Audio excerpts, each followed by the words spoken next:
Palazzo Moroni, lunedì 9 aprile ore 18, l'ora X per il nuovo ospedale di Padova che dopo 4 mesi d'attesa arriva in consiglio comunale, primo punto all'ordine del giorno, relatore il vice sindaco Lorenzoni. Unita la maggioranza attorno al sindaco Giordani, ma forse solo all'apparenza. Sì condizionato di PD e coalizione civica.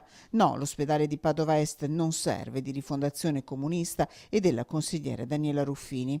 Duro il giudizio di Fabrizio Boron, padovano, presidente della Commissione Sanità in Regione. Io ho letto la delibera che sarà in discussione lunedì sera e mi sembra una presa in giro, ovvero una delibera che parla di confermare un accordo, un preaccordo siglato dal presidente Zaia e dal sindaco Giordani. Bene, lunedì diranno che quell'accordo firmato ormai più di 4 mesi fa è dato di fatto. Questo lo sapevamo già, ci aspettavamo una presa di posizione importante da parte del sindaco, da parte di questo consiglio comunale, sul fatto di dire diamo via in maniera forte e decisa al nuovo polo ospedaliero e mettiamo a disposizione le aree. Questo era l'atto da votare. Crediamo che sia prioritario partire da Giustinianeo perché si può fare in tempi rapidi.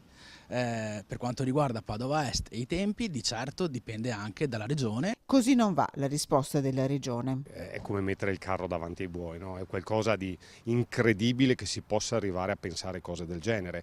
Prima si fa il nuovo polo ospedaliero, prima si trasferiscono i reparti. Se non capiamo questo vuol dire che ci stiamo solo girando su se stessi per trovare giustificazioni e tirare a lungo nel tempo.